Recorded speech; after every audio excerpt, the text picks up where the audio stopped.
Do you think that the advances in AI in the West and China are actually a threat to India? I think it's a looming opportunity. Where India has done great by rapidly adopting technologies and then offering them to the world at scale and at low cost. Look, I'm clearly on the side of AI being a huge boon and a huge help to humanity. It's like a knife, it can do a lot of good in the surgeon's hands or in the kitchen, but it can kill a few people as well. And so there's always a good and bad side. So similarly, with AI, I think that the good overwhelms the negative. One thing which we have discussed is that in India, somehow people respond to technology very well.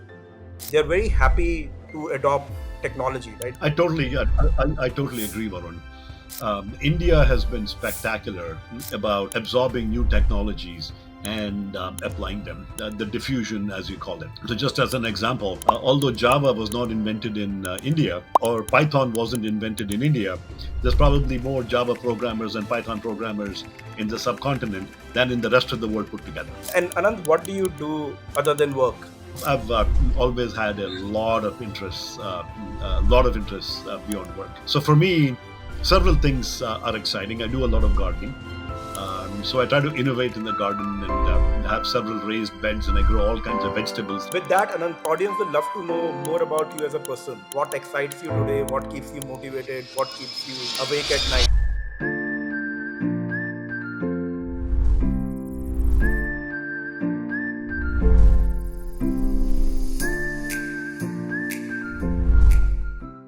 Hello, everyone. Today we have Professor Anant Agarwal. He needs no introduction, but I'll briefly attempt to introduce him. He's a professor at MIT. He has been the director of the Computer Science and AI Lab at MIT as well. He's the founder of edX, a pioneer in online education, impacting the lives of millions of students across the world, and currently the chief academic officer at 2U. He's a serial entrepreneur, has done multiple startups in chip design, processor design, and so on, and has won several awards. I'll mention here two of them. One is Padam Shri by the President of India, and he also holds a Guinness World Record. So, Anant, if I may just start by asking you what the Guinness World Record Award was for. That was a long time ago. Um, my students and I built the world's largest microphone array, where we created over 1,000 little microphones, and you can use that to focus and listen to sound at any one spot. So, for example, you can install this in a gigantic stadium, like in the Gujarat cricket stadium with 1 lakh people in it, and then you can focus the beam using beamforming, and you can listen to two people having a conversation anywhere in the stand. So that's kind of the acoustic beamformer that we built at MIT. Wow, that sounds very, very exciting. So, with that, Anand, let me get into the first segment of the show, which is AI for education, right? And there are two views on the recent disruptions we are having in AI and their impact on education. The one view is that it's doomsday for learning. There'll be widespread cheating. There'll be no incentives for learning because LLMs will give you all the answers, and learning outcomes will go down the drain. And the other view is that this will unlock a lot of revolution in learning, if I may. It will solve the teacher capacity problem. It will lead to personalized learning where LLMs can help a student in a personalized way to learn and do better. Where do you stand on this debate? Look, I'm clearly on the side of AI being a huge boon and a huge help to humanity writ large, and particularly for education.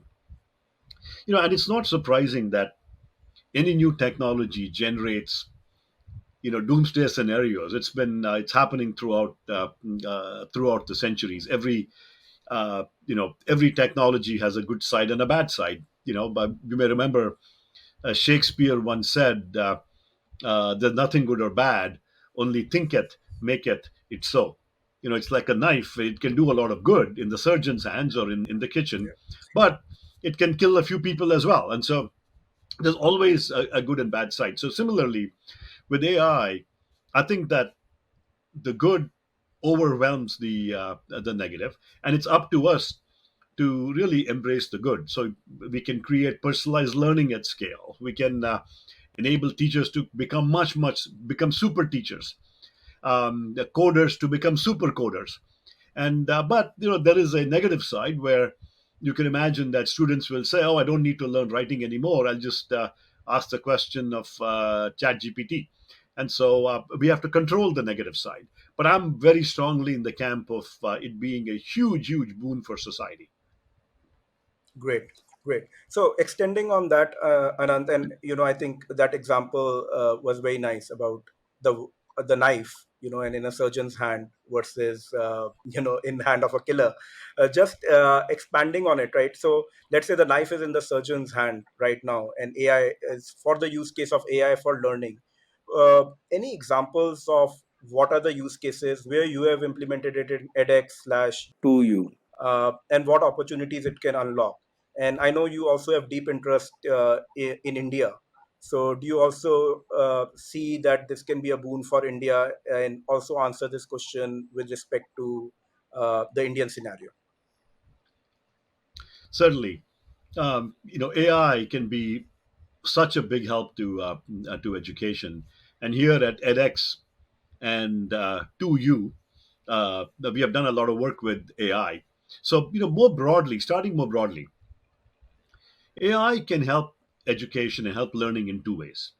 Broadly, one is that AI can help create much better ways for students to learn, and second is that AI can help teachers become super teachers. So let's take each of these in turn. So, in terms of AI helping students learn, AI can increase access, increase scale, and increase quality. So, one of the things we think about is that AI can serve as a personal tutor to every student. So, just imagine in the olden days of Ramayana and Mahabharata and so on, they were super teachers and tutors like Drona and some of the others. Yep. Imagine in those days, only the very, very rich, the offspring of kings and queens would get a Dronacharya or Vyasa and so on as their coaches. Yep. But now imagine if every student can get their personal Drona. Just imagine that every Yep. student, every learner can get a personal tutor where AI can personalize and coach and help. To me, that is the holy grail of AI. And so we're using AI in a similar way at edX and to you. We've launched edX Expert, XPERT. So when you go to edX, you'll see the expert icon in various places. It will help you on the homepage. It will help you select courses. It will help you guide what you want to learn and how you want to learn it. Within courses, expert will answer your questions. An expert is very clever. It's very Socratic. It doesn't automatically give you the answer. Like a great teacher like Drona, if you ask Drona a question, he would ask you a question in return and help you think about the answer. So we built expert in a way that it is Socratic. It teaches just like humans teach and just doesn't give you answers automatically. We're using expert to create summarizations for students.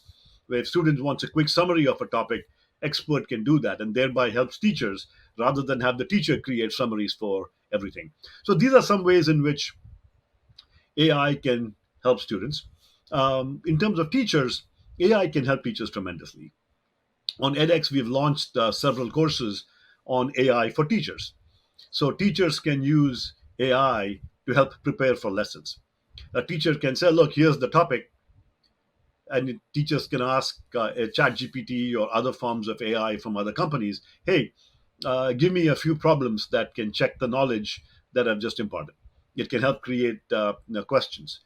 Or it can also help create more examples. So it can really help a teacher uh, augment how they teach and help teachers prepare for teaching. It can also grade programs. At edX, frankly, back in 2012 when we first met, Varun, even as early as then, we used AI to build an essay grader.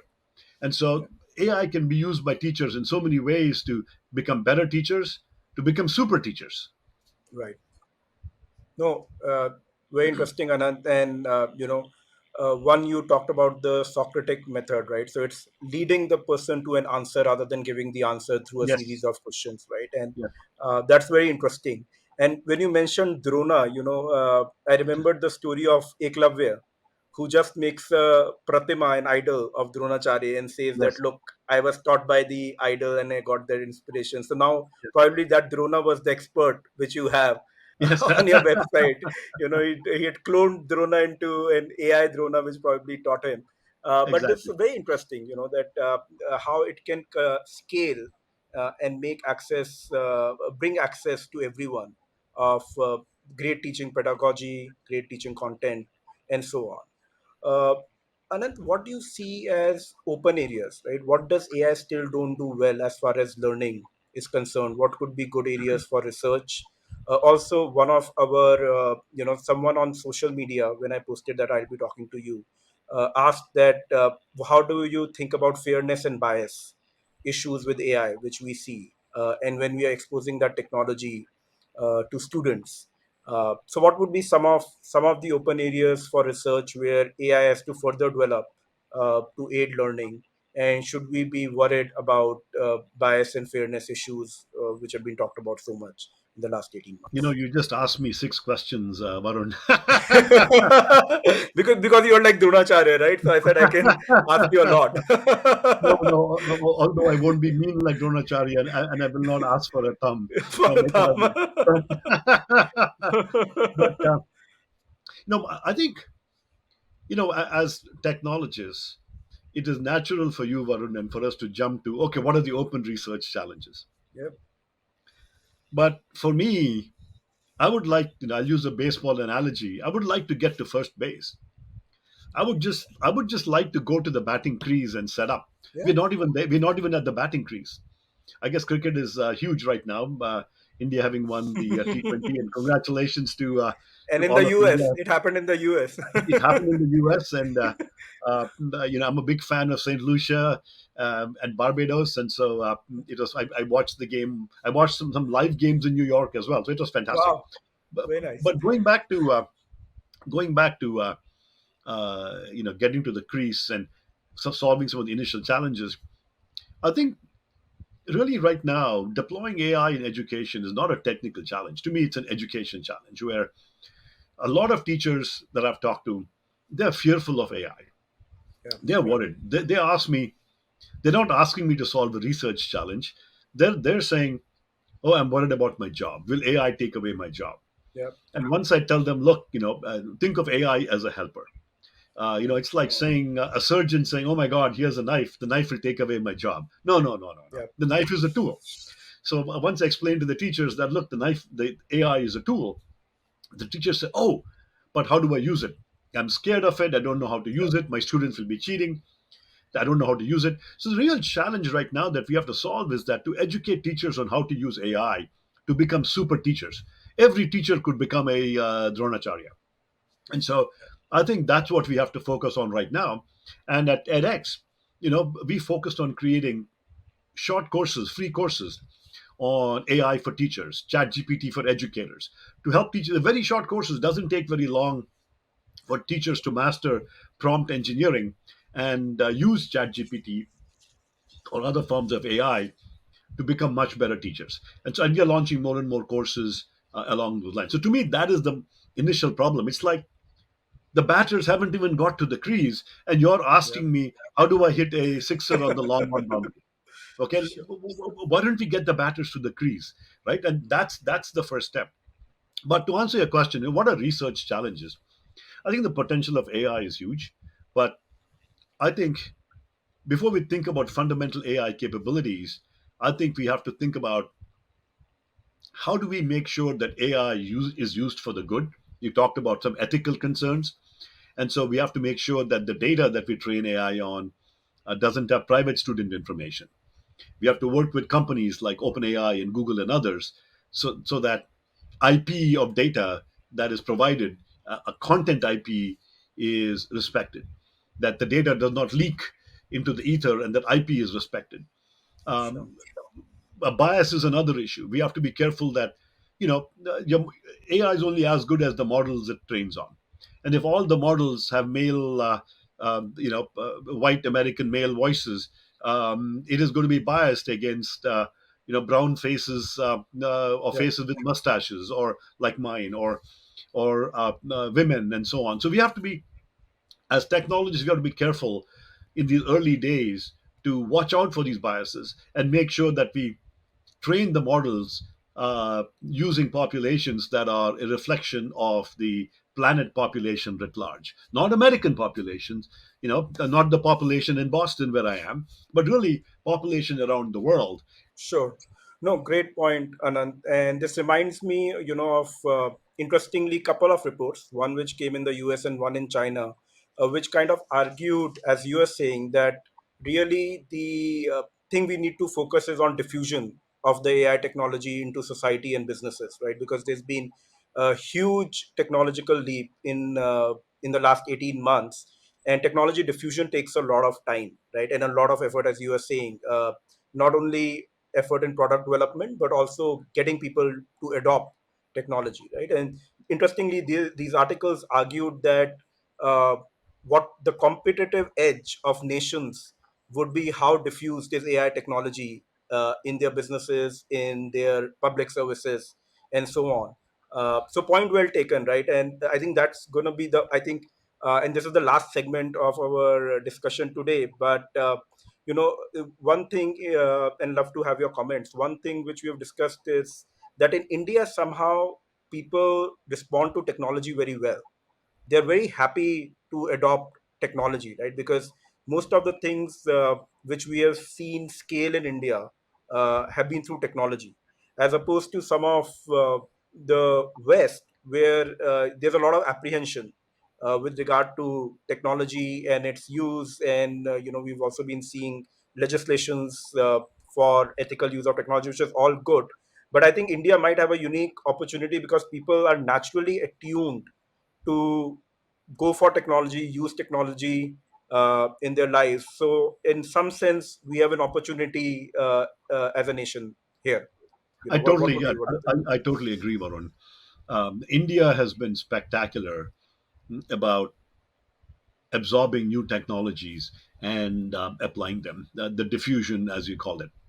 So, just as an example, although Java was not invented in India, uh, or Python wasn't invented in India, there's probably more Java programmers and Python programmers in the subcontinent than in the rest of the world put together. And the adoption of these new languages and technologies, it's not slow diffusion like water in a sponge, but it's like a flood, a wildfire.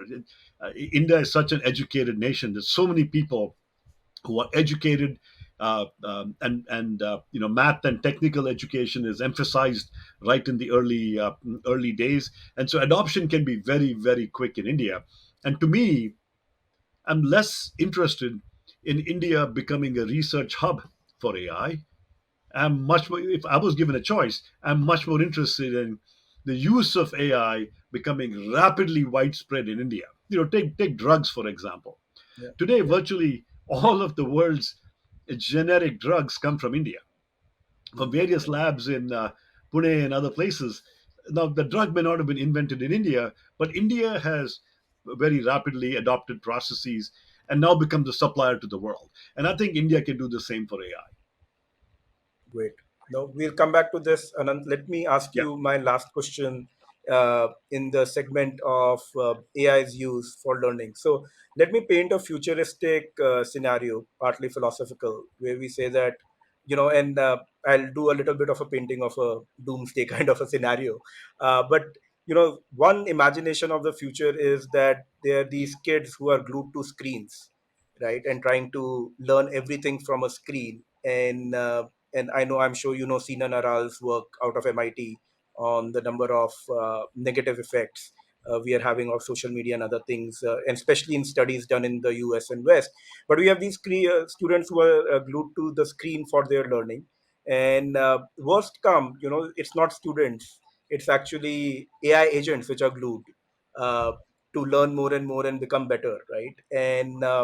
And there's this new world where there's really no need of learning because AI is teaching AI, and this AI is concentrated with a few players, and where this feedback loop is going, who are super powerful AI, and all of us are not needed.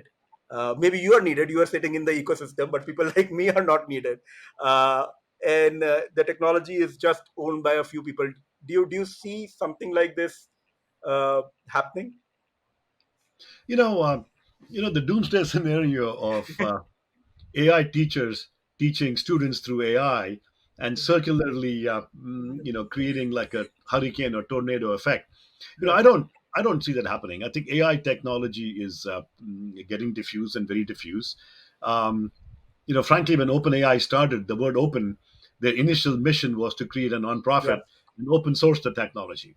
I believe that there's enough powerful technologies in the world that care about open source, that are working on open source technologies. I believe that open source technology will rule the day eventually, and everybody will have access to it. I'm pretty confident about that. So now let's talk a little bit, and we are at the right point, segueing here. That how do we think about AI education, right? So if we see now that if you look at it at a global scale, countries have started to feel the need of training their people in AI, right? And they see almost that as a necessity and not to be left out, right? So what is your view? How should nations think about training their people in AI? And what is the AI skill really, right? Because, and I'll give an example of how I see it changing, right? So as you know, I founded Aspiring Minds, and we applied AI to solve a number of evaluation tasks, right? So automatic evaluation of programs, automatic evaluation of emails, spoken English, and so on. And at that point, Anant, our experience was that when we took a problem, it took us anywhere from 12 to 18 months to build a model which would really work in the real world, right? And that was collecting data, fitting a model. Because we were doing assessments, we had to be more careful about fairness, and also putting guardrails. We didn't used to call them guardrails at that time, but that's what we had to do. Now we have these foundational models which can probably do a lot of these tasks, squeeze it into 3 to 6 months, right, or even lesser for some problems. So what really, I know what was the AI skill, but what do you see really as the new AI skill, and how should nations and countries think about training their people into AI? You know, if you're thinking about at the national scale, and we're not talking about AI research or AI technologists, Yeah. AI is such a fundamental skill. It's like computation.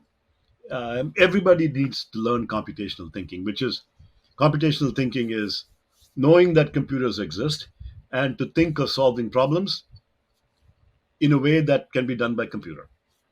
And so it's a mindset. Similarly with AI, we need nations. Everybody needs to have a mindset of what can AI do for us. What is AI? What can AI do? How do I how do I apply AI to help me? That's AI. I don't have to go and build the latest LLM or the latest model. Sure. I need to learn how to use AI to help me. That's and the ability to do that is AI thinking. So I think entire nations, everybody should learn about AI thinking.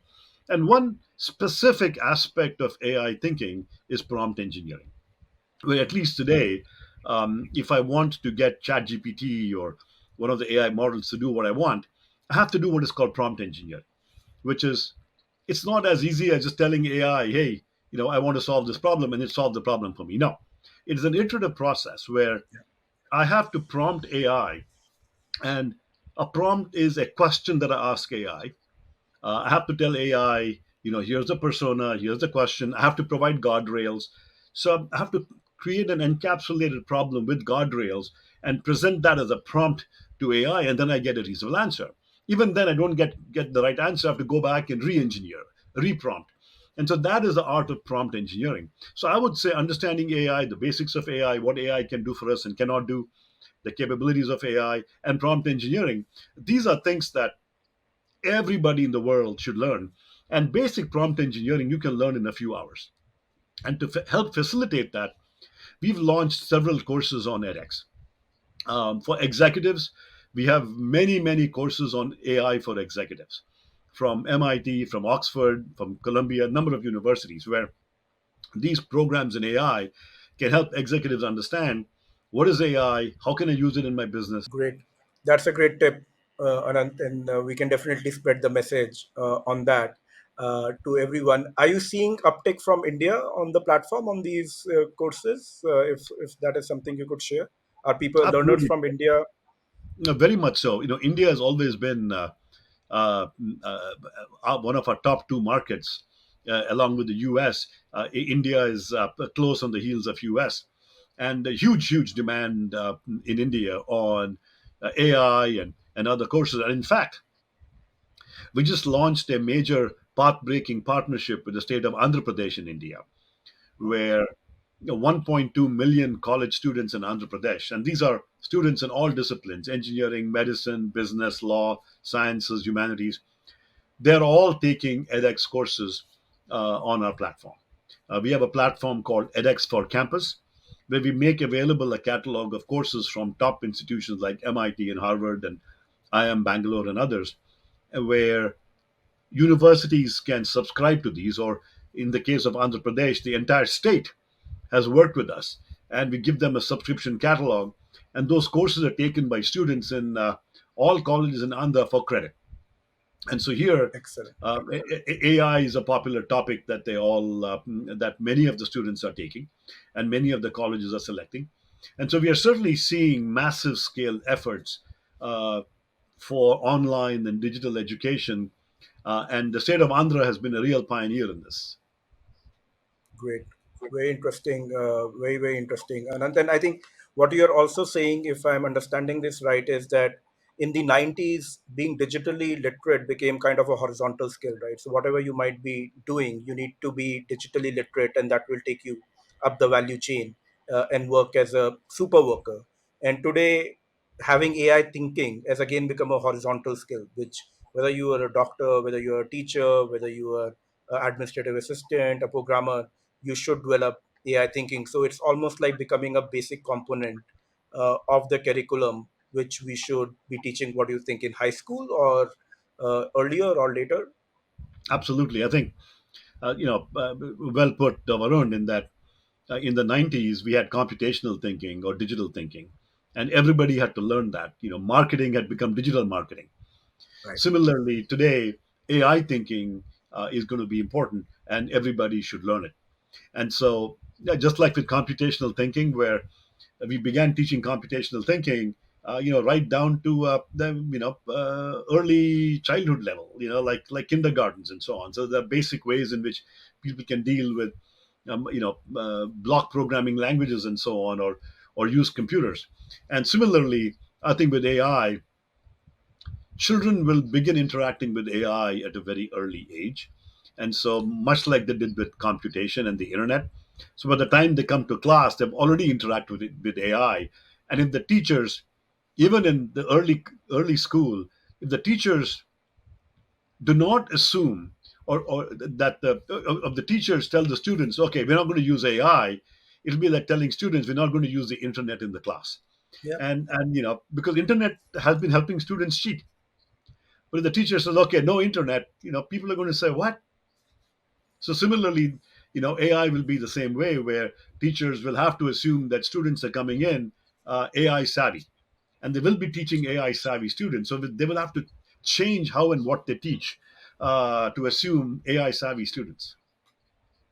Sure, sure, Anand. So, Anand, let me ask you, and I know you are also an accomplished electronics engineer and scientist, right? So, let me make another analogy, and this is more of a field question than a utility question, right? But if I may take the analogy of analog versus digital, right? Doing analog was very tough, and then digital kind of creates an abstraction layer on top of it, which makes it much more accessible, and anyone can do it, right? But one of the things which happened is, and I remember there was this one designer, if I'm not wrong, at Analog Devices, Barry Gilbert, who said, I will not do digital just because it's so boring and so intellectually dumb that I don't want to do it, and I only want to do analog. And he kind of kept saying that analog will come back. But do you think people who've done very deep computational thinking and advanced thinking will just say that, oh, I mean, AI and LLMs have just dumped it all down so much that there's no more fun uh, playing with them rather than what we used to do in the earlier days. Do you ever get that feeling, or Oh, you know that that's not it's a great it's a great analogy, Varun, and I know you were. I first met you in my class at MIT in electronics, right? I'm still impressed. You remember the digital abstraction is layered on top of the analog abstraction. Now, you know, you talk about some of these scientists saying that, oh my God, digital dumbed down electronics, and that AI will dumb down programming. I don't like to use the word dumb. I like to use the word digital. I would like to use the word digital democratized electronics. It made Okay. anybody, Yeah. the digital abstraction enabled anybody and everybody to be able to design effectively and quickly and cheaply. Similarly, AI will democratize literacy and intelligence so that anybody will be able to do a lot more. So rather than saying that it's now dumbed down, I'd like to think of democratization, which is the complement of dumbing down. And so everybody will become, so teachers will become super teachers. You know, look at the calculator, right? What did the calculator do? You could argue, oh, the calculator was terrible. It dumbed down mathematics or dumbed down numeracy. Right. Yes, the calculator dumbed down numeracy. But the way I like to think about the calculator was that it democratized numeracy. So that, you know, I remember growing up in India, I had friends who had memorized the multiplication tables up to 30. You know, on a good day, I could barely memorize tables up to 12 or 13, but some kids had gone to 30. Thank God for the calculator for people like me who are not that good at tables. You know, the calculators made it easy for all of us. So, was that a good thing or a bad thing? I think of it as a good thing because it democratized numeracy, and everybody could now do multiplication, not just you know, not just the two or three brilliant superstar mathematicians. Similarly, with AI, it is democratizing writing. Everybody will become a better writer. Everybody Sure. will be able to understand what other people are writing. And so I think that's a good thing. People will be able to communicate better and faster and more effectively than ever before. So I think of all of these things as not dumbing down, but I think of these things as a democratization of a good quality. Right. No, very, very fair point. And Anand, I have a 7-year-old, and they still have to learn tables here in CBSE, I and he think it's, doesn't do you know, very. I think basic tables is a good thing. Yeah, yeah, yeah. And he doesn't do very well on it. So I hope there are signs that he'll be a great man like you in the future. So, no, well, I saw the teacher speaking here when you said it can democratize, education and a lot of things for us. Let me change tack a little bit and ask you about AI skills for entrepreneurs.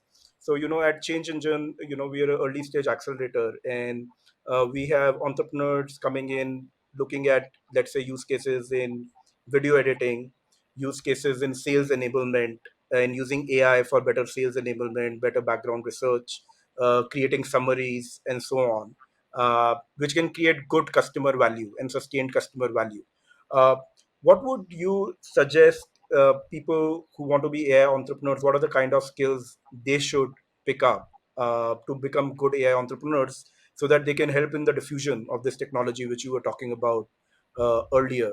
And does edX also offer something on that? So the broader question and what is there to offer? Yeah. You know, I think there's just such a whenever there's a technological upheaval, incredibly new opportunities for entrepreneurs. You know, it's like in Yellowstone National Park in the US when there was a wildfire that decimated all the trees. Yeah. All kinds of new flora erupted. All kinds of new trees and shoots and Interesting. flowers and plants that never saw the light of day erupted. So whenever there's a major upheaval, all kinds of new things can pop out that may have been subdued before. Similarly, with AI, it's a whole new technology. It is completely transforming everything. So there's massive opportunity for entrepreneurs. That's the first thing. There's massive opportunity. It doesn't matter what field you're in: marketing, writing, journalism, sales, engineering. You know, it doesn't matter what field you're in. Applying AI to that field and creating tools that make it easy for people to apply AI will create very, very big markets, including for education. And so there, I go back to the first thing that I said. Go take this 2 or 3 hour prompt engineering course. Mm. Go do it. And then what I would also recommend people do is that we have courses for executives, whether you're a young executive or a manager, and these courses are taught by experts from MIT and Oxford and so on topics like AI for executives, machine learning for executives, and talk about kind of what are the ways in which businesses can adopt AI, and what are the ways in which businesses should think about transforming themselves, and what kind of ROIs they can have. So I would recommend executive education courses in AI. In terms of we have one on AI strategy. So how do you strategically think about applying AI? These are the as entrepreneurs and managers and CEOs, those are the kind of courses I would look at. But but for the masses, for everybody, the first step I would start with prompt engineering, and then I would open a chat GPT or similar browser. Just like everybody has a browser open on their desktop, everybody should have a chat GPT window open, and so they can just begin learning how to use it in their day-to-day lives. Sure, sure. Very useful, Anand. Let's talk a little bit about AI in India, right? And let me go off the bat with the question that do you think that the advances in AI in the West and China are actually a threat to India, right? Threat to countries like India, which is a services economy, based on a lot of people doing call center jobs, software jobs, and so on. Uh, and would it lead to accumulation of expertise and technology in the West and China, which is now competing shoulder to shoulder with the US? And by any and various metrics, India stands way behind, uh, be it the number of unicorns, be it top universities, be it highly cited papers, and so on. Do you see this as a looming threat? And if you do see it as a looming threat, what can a country like India do? Look, first of all, I'm not sure. I'd say it's a looming threat. I think it's a looming opportunity. Where India has done great by rapidly adopting technologies and then offering them to the world at scale and at low cost. India has done a fantastic job of taking technologies that were only accessible to a select few for a lot of money. India has been able to scale that. So India is like a hammer that is able to scale and make more efficient any process. India's done phenomenally at that. Like with drugs, small, expensive drugs, with generics, India has scaled access to drugs Yep. everywhere. Software, India can create massive banks of programming. Now, I think there's an opportunity in AI where companies will look to create much more efficiencies using AI. And so here, the same companies can create divisions of the company that are about AI enablement. Instead of digital enablement, digital transformation, now it's about AI transformation. Sure. Remember, companies outsource coding. And then in the next decade, they outsource business processes, right? So it went from coding outsourcing to business process outsourcing. Similarly, now, companies will begin looking for help with outsourcing AI transformation. And so I think there's a big opportunity for Indian companies to adopt AI, learn about AI, and we're already doing that. We are working with several companies in India and other places that are upskilling their employees with courses on edX, where we have edX for business, where we have thousands of companies that are signing up for our subscriptions of courses and upskilling their employees. AI has become the single most popular skill that companies are learning today. And so we can help companies upskill their workforces that can then in turn enable them to offer these services to other companies and processes around the world. Now, all of this said, it is very important for India to make rapid advancements, not just in how to use AI, but rapid advancements in how do you become much more efficient at training these models? How do you become much more efficient at creating ethical and effective boundaries? How do you make sure that IP and content are not violated. As an example, there are a lot of Indian companies that are helping other companies develop content. Yeah. Um, there are very few textbooks that are edited anywhere in the world but India. Most textbooks are now edited in India. Now, what India the threat for those companies editing textbooks is that if they don't rapidly adopt to use AI within their own businesses, they will be upstaged by some other country that Sure. adopts it faster. So India has Hmm. to move very, very quickly and stay ahead of the game to adopt AI faster than other people can. So I believe it's about how fast you can adopt AI. Sure. Okay. So we are in a race and we need to be fast enough. That's a great message. Uh, Look, all of life is a race. I mean, it's been a yeah. race every decade, so there's nothing new for India. I recall that, in Alice in Wonderland, there's one of the queen who says that I have to keep running to be on the same place, right? And I think that's how life is, Exactly. right? You have to keep running. You have to keep running to stay still. Absolutely. Yeah, yeah, yeah. So the other thing again, Anand, because you've been a chip designer, you've worked on multi-cores, and a lot of AI today has become about GPUs and compute. Again, dominated by a few companies, and one of the discussions we often have in India is that is compute becoming a gating factor now to who can do good AI versus not good AI, especially when you look at research and training of models and so on. How do you see this? I mean, India has also launched an initiative, the government has launched an initiative to create open standards around shareable compute, be able to bring together compute and also buy compute in bulk. How do you see this change happening in AI and the role of compute, and what should be India's strategy around it? You know what is interesting? You mentioned GPUs and graphics. GPUs were built whether from AMD or NVIDIA or other companies, Intel. The GPUs were originally built to process graphics effectively, Right. and graphics and geometric processing really had to do with linear algebra. Where do two lines intersect? You take three Hmm. planes. Interesting. Where do they? But Hmm. it was all about linear algebra. Correlations, matrix algebra, dot products. A lot about matrix algebra, and so it became natural for same with machine learning. For machine learning and AI, the algorithms were all about hill climbing and really all about using matrix algebra a lot. And so a lot of that had to do with optimizations, had to do with matrix algebra, and so therefore it was not surprising that GPUs were at the right place at the right time and got sucked up Yeah. by AI. Now, with deep learning, for example, there are neural nets, and so neural nets are about essentially multiplying vectors with a set of constants. So it's about matrix multiply dot products. It's all Yeah. about linear algebra. Yeah. Now, I think what's going to happen there is that initially it's all about existing algorithms, but the whole world is working on better algorithms for deep learning and so on. And so newer algorithms are going to come out. And so, you know, if there's one thing to focus on newer algorithms.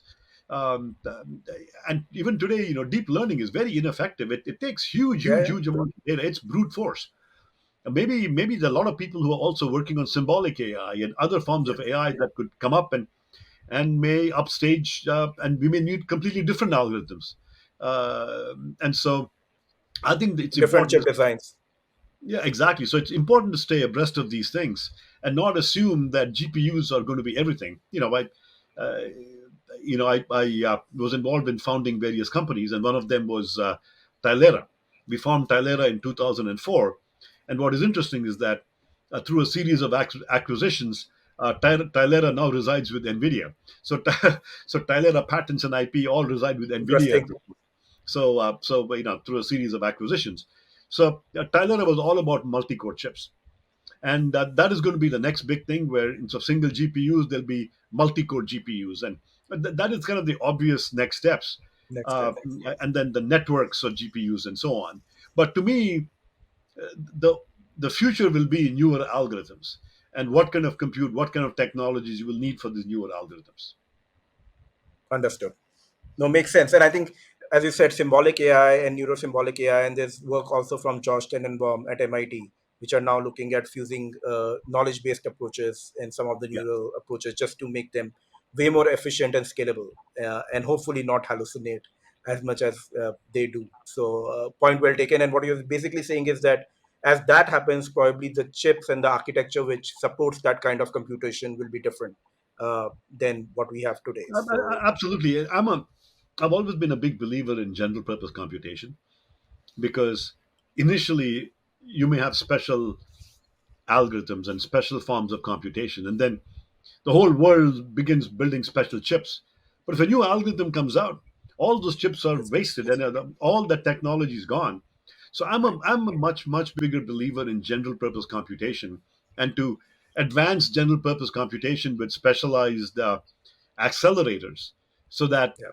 as computation migrates more generally, you can build newer accelerators rather than thinking of it completely differently. Sure. No, no.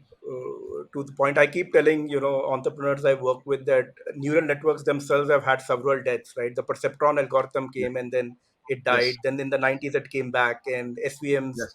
and Bayesian approaches came and it died, right? So it could die again, right? We might find something more elegant than all of what we are doing right now. So, with that, Anand, our audience will love to know more about you as a person. What excites you today, what keeps you motivated, what keeps you awake at night. What is You have achieved so much in life, you have impacted so many lives of students and so on. What keeps you going today? What's exciting? Throughout, starting off in school in Mangalore and then becoming electronics engineer at IIT Madras and then becoming a computer scientist with a PhD from Stanford. My careers have changed from analog to signal processing to computers to various forms of systems. In 2011, I was fortunate enough with MIT and Harvard to create edX, which was a way of digital learning, and our goal was to democratize education.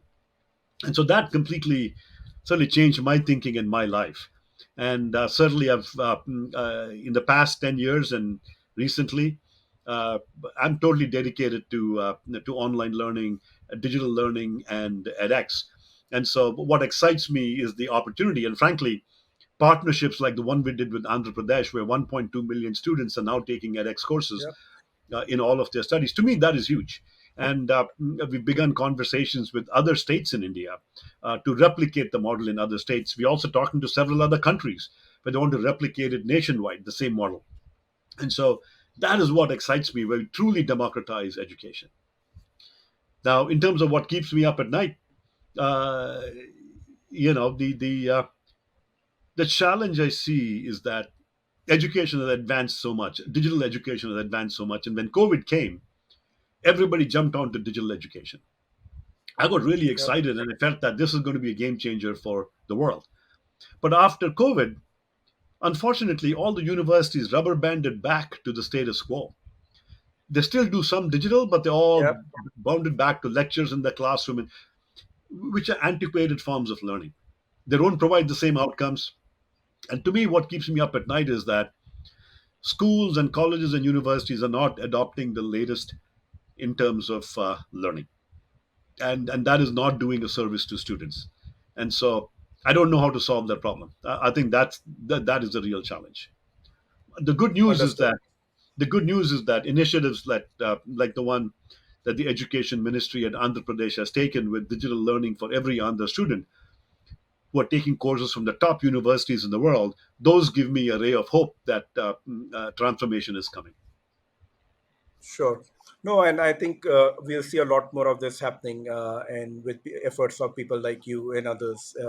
And I mean, at some point, institutions will not be gatekeepers anymore because students are directly plugged onto digital platforms. And it's surprising now that how much in India has digital content reached on mobile phones to rural areas. People who don't see TV are consuming content on YouTube, right? So I'm hoping that the democratization you want to see is gonna happen.